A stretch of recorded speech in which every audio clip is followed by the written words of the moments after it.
बड़ी खबर है आज की। आज ग्रेटर नोएडा पहुंच रहे हैं प्रधानमंत्री नरेंद्र मोदी। दरअसल यूपी इंडिया एक्सपो मार्ट के शुभारंभ का मौका है, जहां पर पीएम मोदी की मौजूदगी नजर आएगी। तो विकसित भारत के संकल्प को नई गति मिलेगी। प्रधानमंत्री मोदी ने ये कहा है। सीएम योगी आदित्यनाथ भी ग्रेटर नोएडा पहुंच चुके हैं। 3 दिन तक ये इंटरनेशनल ट्रेड शो चलेगा, जहाँ पर देश विदेश के कई लोग शामिल होंगे।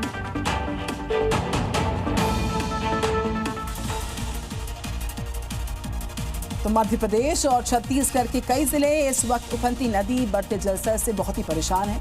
लोग पूरी तरह से परेशान हैं, अपनी जान को जोखिम में डाल रहे हैं, नदियां पार करनी पड़ रही हैं। वहां के हालात इस रिपोर्ट में जानिए।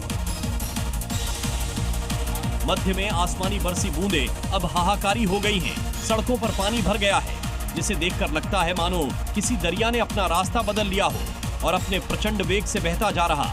और इसी के बीच लोग अपनी जान जोखिम में डालकर पार कर रहे हैं।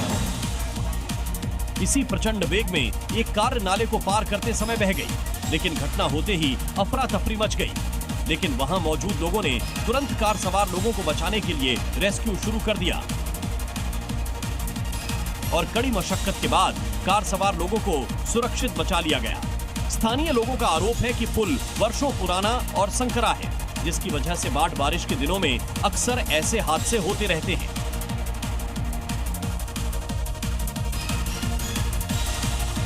महाराष्ट्र में लगातार हो रही बारिश की वजह से लोगों को तो परेशानी हो ही रही है, साथ ही साथ किसानों का भारी नुकसान हो रहा है। महाराष्ट्र के जलगांव में लगातार हो रही बारिश की वजह से हालात बिगड़ने लगे हैं, जिसकी वजह से गिरना नदी का जलस्तर तेजी से बढ़ रहा है और नदी के तेज बहाव में एक युवक गया, जिससे उसकी मौत हो गई। तो वहीं लगातार हो रही बारिश अब किसानों को नुकसान पहुंचा रही है, क्योंकि लगातार हो रही बारिश की वजह से खेतों में पानी भर गया है और फसलें खराब होने लगी हैं। खराब होती फसलों की वजह से किसान परेशान हैं। किसानों का कहना है कि ऐसे ही अगर बारिश और हुई तो सारी फसल खराब हो जाएगी और उन्हें भारी नुकसान होगा। और चलिए अब आपको बताते हैं आज की वो 5 बड़ी खबरें जिन पर रहेगी नजर दिन भर।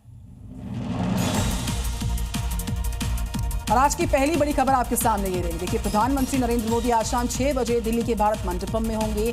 वर्ल्ड फूड इंडिया का उद्घाटन करते नजर आएंगे, जिसमें कि 90 से ज्यादा देशों की भागीदारी है।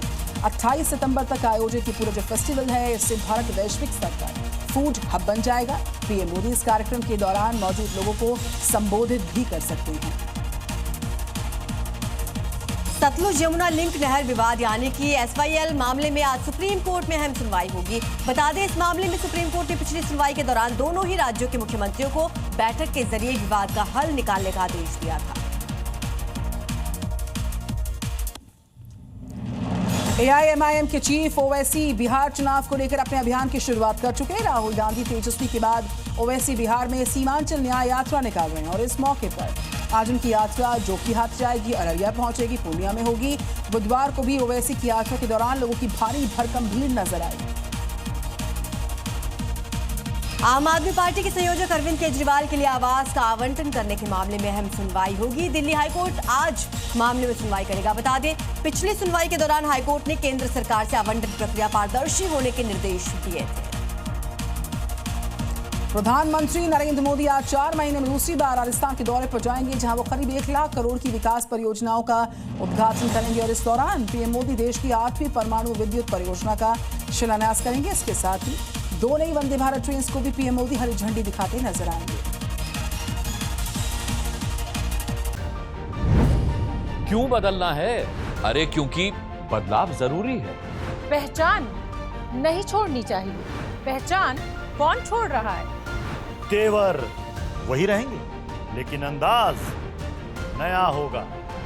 कैसे बदल रहे हैं, देखते रहिए, जवाब मिलेगा। दुनिया को पता चल जाएगा, सब बदल जाएगा। 25 सितंबर, खबर वही, अंदाज नया। जी न्यूज़। जी न्यूज़।